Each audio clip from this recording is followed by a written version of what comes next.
Hello, Steve Arts 89. Well, I watched Glass Onion.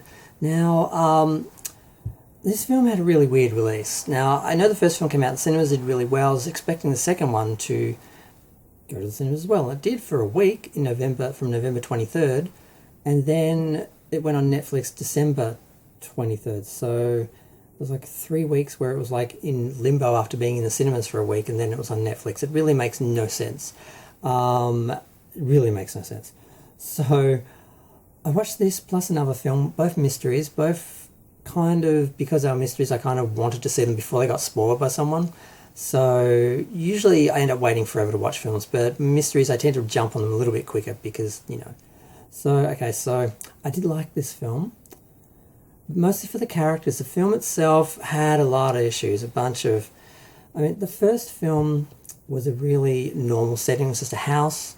It had a nice tone, it had a nice atmosphere, it had a classic sort of gothic murder mystery feel, and it's just basically the death of a patriarch and the reading of a will. Very relatable. This next film had a lot of sequel issues where it was trying too hard to be different from the first film, and instead of just being a polite sequel to the first film, it was an over-the-top mess in some ways. It tried so hard, even to the point where it went into science fiction fantasy elements, which made it very hard to relate to the story. And it seems to have become a bit of a parody of the first film, and the characters the first film, the characters were very eccentric, but they still seemed real to a certain extent.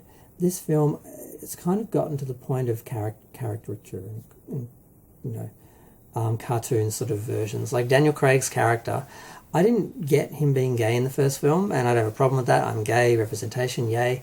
But who did they do this for? It just seems it just seems over the top now. He's suddenly just over the top, and he just seems like a bit of a cartoon character, not a real character now, which kind of undermines him. Now, in the opposite sort of way, Dave Bautista, whatever his name is, he's an over the top character too. He plays like the what's the real guy's name? He just got sued for like $1 million. $1 billion or whatever. He's got his own show. You know what I'm talking about. He's like a parody of this guy, and he's the real Small D energy for the film. Like, he's got literally like a gun down his Speedo, like a gun in his pants. He's got a gun all the time. Everywhere he's in the pool, he's got a gun down his Speedo. He's so Small D energy because those are the kind of people who have to have guns all the time.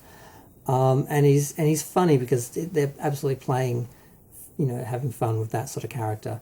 Alex Jones, he's like a Alex Jones ripoff. Just like the Edward Norton character is kind of an Elon Musk sort of knockoff.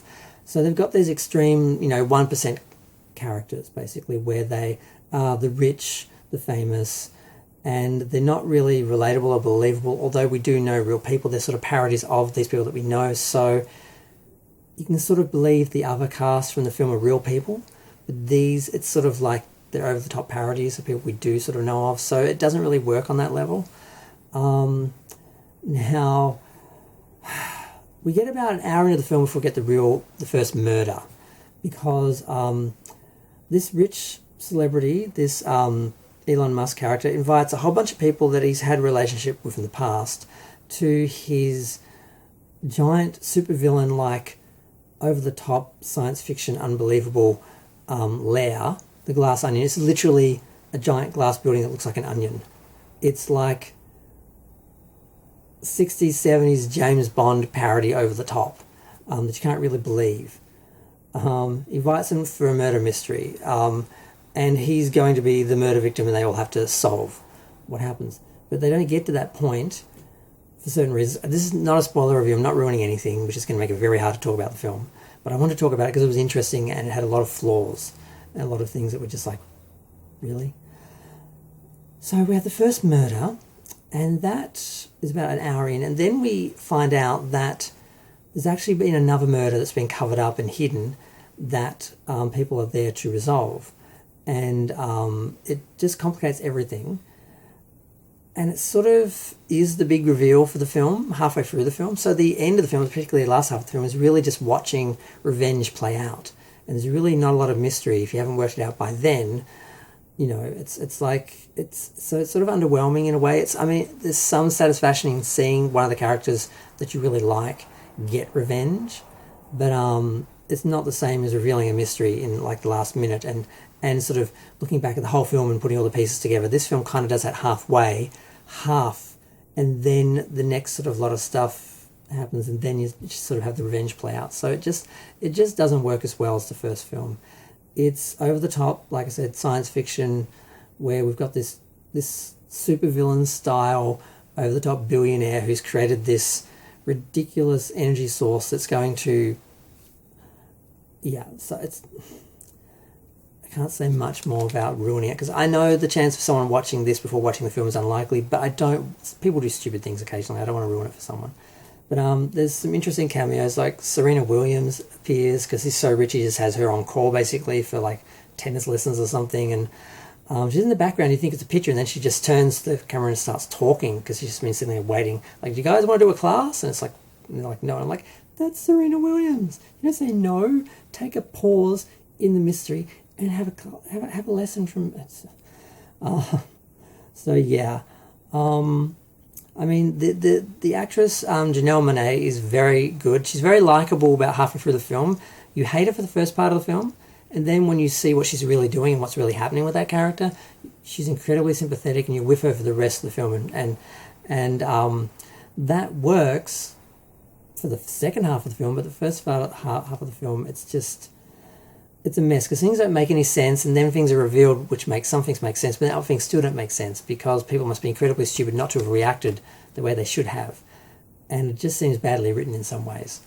Now, Rian Johnson, he's sort of clever, but he's in love with his own cleverness, and he tries a bit too hard and goes a bit over the top. And yeah, it's I think it's a good film because there's enough to enjoy, but there's just as much that's wrong and doesn't work. So that's sort of my review, my half review, because I can't do a full review without really talking about what actually happens, but I hate people that spoil things. I was watching something recently and someone gave away the ending of a film that I'd never seen, and I was not far away from seeing it. I'm like, really? I get that maybe that film was 40 years old, but that's why, there's a whole generation of people who haven't seen it, so don't spoil it. So yeah. I got in trouble for spoiling something in something once where I said it, pretty much said it in my thumbnail or title, even though I felt like it was already out. Someone sort of was upset because they saw it before they were looking for other stuff. So I'm trying to be nice about that. So, but yeah, I'm going to go. Feel free to share, like, comment, subscribe. Sorry if this was a bit of a mess, but it's hard to do a review without spoiling a mystery film. And also, I already did the video once and I pulled the card out of the camera too quick, and before I'd finished finishing the video, and it kind of, exploded. So I had to do the whole thing again, and I can't remember what I said in the first video, and if I'm repeating myself or if I just said it. That's really tricky when you do one video and then you do another video, and you're saying something, you're like, did I say this already in this video, or did I say that in the first video? Am I repeating myself?